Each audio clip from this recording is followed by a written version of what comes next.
Hello everyone, मैं doctor Nilima आज इस वीडियो में चर्चा करूंगी पूर्व बाल्यावस्था में सामाजिक विकास की।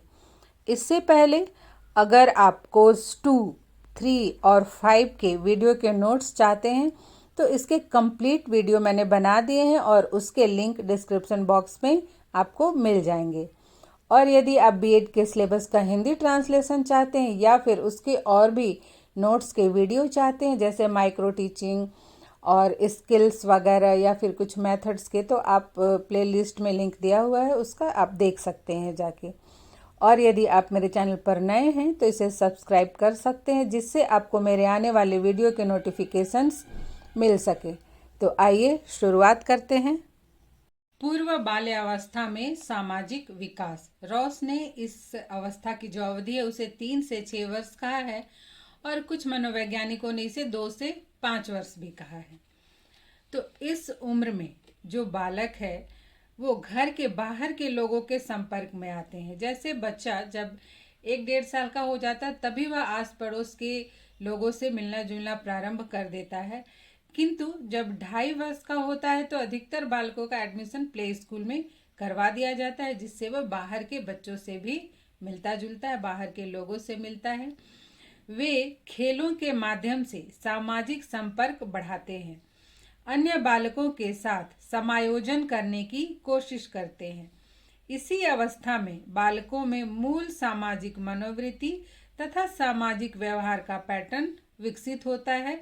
जो प्रमुख सामाजिक व्यवहार बालकों में इस अवस्था में देखे जाते हैं वे कुछ निम्नलिखित है। अर्थात इसी अवस्था में बालक जो है वे खेलों के माध्यम से अपने दोस्तों के, अपने फ्रेंड्स के संपर्क में आते हैं और जो उनके व्यवहार का, उनके सामाजिक व्यवहार का जो पैटर्न है वो इसी अवस्था में विकसित हो जाता है। तो जो सबसे पहला है सामाजिक विकास में उसके व्यवहार में परिवर्तन, वो है अनुकरण। इस अवस्था में बालक वैसे व्यक्तियों के व्यवहारों का अनुकरण करते हैं जिन्हें सामाजिक समूह द्वारा मान्यता प्राप्त होती है। जैसे घर में भी अगर बालक देखते हैं कि उसकी किसी व्यक्ति की बात सभी लोग मानते हैं, जैसे माता की, पिता की, तो बालक भी उन्हीं का अनुकरण करते हैं। वे अपने परिवार के सदस्यों का, अपने साथियों का अनुकरण करके बहुत कुछ सीखता है। ये अनुकरणीय व्यवहार ही उसके भावी जीवन का आधार बनते हैं। नेक्स्ट है प्रतिद्वंदिता। प्रतिद्वंदिता में भी 2 तरह की भावनाएं बालक में देखी जाती हैं। एक, जब वो किसी दूसरे बालक को अपना प्रतिद्वंदी समझता है तब वह स्वयं को उससे आगे करने के लिए, अर्थात अपने जो बालक या अपने फ्रेंड सर्कल में जिसको वो अपना प्रतिद्वंदी समझता है उससे स्वयं को आगे करने के लिए सामाजिक नियमों पर अधिक ध्यान देता है, जिससे उसका सामाजिकरण तेजी से होता है। अर्थात हम लोग कहते हैं ना कि गुड बॉय बनो, देखो वो बहुत गुड बॉय है, तो बच्चा उसको देख के उससे भी अच्छा बनने की कोशिश करता है अगले बच्चे को देखकर। दूसरी तरफ यदि बालक दूसरे बालक को अपना प्रतिद्वंदी समझता है तो उससे लड़ाई झगड़ा कर लेता है। इसमें धक्का देना, वस्तु छीनना जैसे व्यवहार देखने को भी मिलते हैं। अर्थात प्रतिद्वंदिता के कारण लड़ाई झगड़ा जैसी भावनाएं भी, प्रवृत्ति भी बालकों में विकसित हो जाती है।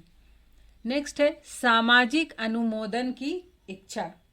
इस अवस्था में बालक में अपने व्यवहारों के लिए बड़े लोगों, माता पिता तथा साथियों से स्वीकृति एवं अनुमोदन प्राप्त करने की इच्छा होती है।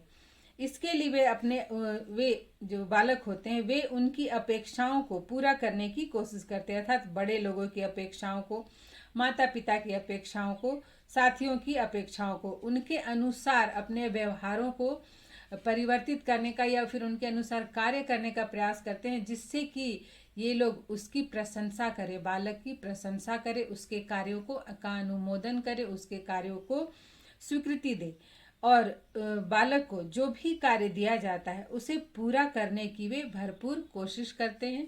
बच्चों को प्रशंसा या फिर बच्चों की प्रशंसा करने से वो किसी भी कार्य को और भी अच्छे तरीके से करते हैं। इसीलिए शिक्षा में मोटिवेशन को महत्वपूर्ण माना जाता है, चाहे वो घर में हो या फिर विद्यालय में, कि उनके कार्यों की यदि प्रशंसा की जाए तो बच्चे मोटिवेट होते हैं और भी अच्छी तरह से सीखने के लिए और कार्य करने के लिए। नेक्स्ट है सहयोग एवं सहानुभूति। इस अवस्था में बालक में अपने परिवार के सदस्यों एवं अपने साथियों के प्रति सहयोग एवं सहानुभूति की भावना भी देखने को मिलती है। यह भावना शारीरिक कष्ट या मानसिक कष्ट के समय भी दिखाई पड़ती है, जैसे चोट लगने पर मरहम लगाना, सिर दबाना, पैर दबाना, रोने पर आंसू पोंछना इत्यादि। मतलब बालक में अपने परिवार के लोगों के प्रति सहयोग और सहानुभूति की भावना उत्पन्न हो जाती है, और यदि घर का कोई भी सदस्य कष्ट में हो तो वो उनकी हेल्प करते हैं, उनका सहयोग करते हैं, वो सहानुभूति दिखाते हैं। नेक्स्ट है मित्रता। इस अवस्था में बालकों में मित्रता की भावना बहुत ही तेजी से विकसित होती है। वे अपने समूह के साथियों में से ही कुछ बालकों के साथ गहरी मित्रता कर लेते हैं तथा उनकी मदद करके उन्हें खुश करने का प्रयास करते हैं। अर्थात जब बालक घर से बाहर निकलता है तो उसके बहुत सारे फ्रेंड्स बनते हैं, किंतु उस ग्रुप में कोई ऐसा बालक होता है जिससे कि उसकी गहरी मित्रता हो जाती है और वो हमेशा अपने उस मित्र को खुश करने का प्रयास करता है, अपने व्यवहार से, अपने कार्य से, अपने खिलौने देकर, किसी भी तरह से। नेक्स्ट है आसक्तिपूर्ण व्यवहार। सामान्यतः बालक अपने माता पिता के प्रति आरंभ से ही आसक्त होता है, किंतु इस अवस्था में अब वह घर के बाहर के लोगों में जो उसे अधिक स्नेह करते हैं उनके प्रति भी आसक्ति देखी जाती है। यह व्यक्ति परिवार के अन्य सदस्य भी हो सकते हैं या पड़ोसी भी हो सकते हैं। जैसे कि जो बालक है, बालक को जो व्यक्ति अधिक प्यार करता है, जो अधिक स्नेह करता है, उसी के पास रहना चाहता है। घर परिवार में भी हम देखते हैं कि जो बालक को सबसे ज़्यादा स्नेह देते हैं, बालक उन्हीं के पास रहना चाहता है। कभी कभी होता है कि माता पिता बहुत व्यस्त लाइफ है, तो अगल बगल में जो पास पड़ोस के लोग हैं वहाँ बच्चा ज़्यादा रहता है, अधिक टाइम बिताता है, तो फिर वो घर के लोगों से ज़्यादा महत्व पास पड़ोस के जो लोग हैं या बच्चे उन्हीं को देता है और उन्हीं के साथ रहना चाहता है। ये हम हर घर परिवार में ऐसा देखते हैं कि जो बच्चे को ज़्यादा प्यार करता है उसी के साथ बच्चा ज़्यादा रहना पसंद करता है। तो ये तो थे कुछ पॉजिटिव सामाजिक व्यवहार जो कि इस पूरे बालावस्था में बालकों में विकसित होते हैं, लेकिन पूरे बालावस्था में इन सामाजिक व्यवहारों के साथ साथ कुछ असामाजिक व्यवहार भी विकसित हो जाते हैं, जैसे कि निषेध वृत्ति। बालक में निषेध वृत्ति तब उत्पन्न होती है जब उनकी इच्छा पूर्ति नहीं की जाती है या उनके कार्यों में हस्तक्षेप किया जाता है। इससे बालकों जो बालक हैं वो बड़ों की आज्ञा का उल्लंघन करते हैं और इसमें देखा गया है कि अधिकतर बालक जमीन पर लौटने लगते हैं, वस्तुओं को फेंकते हैं, तोड़ते हैं इत्यादि व्यवहार प्रदर्शित करते हैं। अर्थात बालक, उनको कहा जाता है ना कि अभी ये मन का राजा है, तो बालक जो करना चाहते हैं यदि उन्हें वो कार्य करने दिया जाए तब तो वो खुश होते हैं, किंतु यदि उनके मनपसंद कार्यों में यदि हस्तक्षेप किया जाए या फिर वो किसी वस्तु की मांग करते हैं वो उन्हें ना दिया जाए तो बालक ऐसी अवस्था में तोड़फोड़ करते हैं, रोना करते हैं। अधिकतर बालक जमीन पर लौटना भी शुरू कर देते हैं। ये हम सब ने अपने घर में भी देखा होगा, हम अगल बगल में भी, आप पास पड़ोस के बच्चों में भी इस तरह के व्यवहार देखने को मिलते हैं। नेक्स्ट है आक्रामकता। इसमें बालक अपना क्रोध किसी व्यक्ति या वस्तु पर प्रदर्शित करते हैं, जैसे लड़ाई झगड़ा करना, मारपीट करना या फिर अपने खिलौनों को तोड़ देना, पेड़ पौधों को तोड़ देना।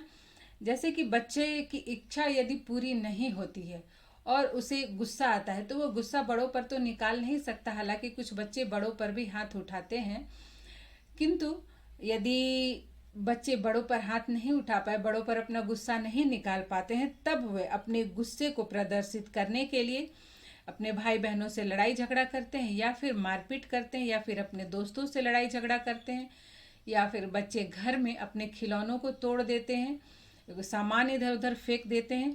तो इस एज में बच्चों में आक्रामकता की जो भावना है और उससे संबंधित जो व्यवहार है वो भी देखने को मिलते हैं। नेक्स्ट है ईर्ष्या एवं अहम भाव। 3 से 6 वर्ष की आयु में प्रतियोगिता व प्रतिस्पर्धा के कारण बालक में ईर्ष्या एवं अहम भाव विकसित हो जाता है। ईर्ष्या एवं अहम भाव का कारण खिलौने, वस्त्र, पढ़ाई लिखाई, माता पिता का स्नेह आदि कुछ भी हो सकता है। जैसे कि घर में यदि 2 भाई बहन है या फिर उससे अधिक भी है, तो मान लीजिए छोटा भाई या बहन है, माता पिता यदि उसका अधिक ध्यान रखते हैं तो बच्चे को लगता है कि माता पिता उससे अधिक प्यार करते हैं और मुझसे अधिक प्यार नहीं करते, तो ऐसे में भी बच्चे में ईर्ष्या की भावना हो जाती है। यदि किसी वस्तु को 2 भाई बहन है और दोनों को बराबर ला के ना दिया जाए, उससे भी आपस में ईर्ष्या की भावना हो जाती है। उसी प्रकार से चाहे वो खिलौनों को लेकर हो या फिर वस्त्र को लेकर हो या फिर पढ़ाई लिखाई को लेकर हो, कि जैसे अगर 2 बच्चे हैं जिसमें एक बच्चा पढ़ने लिखने में ज़्यादा है, तो स्वाभाविक है कि उसे माता पिता अधिक प्यार करते हैं, अर्थात उसे डांट नहीं मिलती। और जो बच्चा नहीं पढ़ता लिखता है, शैतानी करता है, तो उसे डांट मिलती है। तो ऐसे में भी बच्चे को यह लगता है कि माता पिता मुझसे प्यार नहीं कर रहे हैं, तो वो अपने भाई या बहन से ईर्ष्या करने लगता है। तो इस तरह से बच्चे में ईर्ष्या एवं अहम भाव भी विकसित होता है। नेक्स्ट है यौन विरोध। यौन विरोध का तात्पर्य विपरीत लिंग के बालकों के प्रति सक्रिय बैर दिखाने से होता है। 4 साल तक बालक बालिकाएं एक साथ मिलकर ही खेलते हैं, इनमें कोई भी भेदभाव नहीं होता, परंतु उसके बाद उनमें धीरे धीरे यौन विरोध की भावना विकसित हो जाती है, जिससे लड़के लड़कों के साथ और लड़कियां लड़कियों के साथ अपने समूह में खेलना पसंद करती हैं। अर्थात लड़के अपना अलग समूह बना लेते हैं और वो अपने समूह के साथ खेलते हैं, और लड़कियां अपना अलग समूह बना लेती हैं और लड़कियां लड़कियों के साथ खेलना पसंद करती हैं। तो इस तरह से जो पूर्व बाल्यावस्था है उसमें बालकों में कई तरह के सामाजिक व्यवहारों की नींव पड़ती है, उनमें कई तरह के सामाजिक व्यवहार देखे जाते हैं, लेकिन साथ साथ कुछ असामाजिक व्यवहार भी विकसित हो जाते हैं।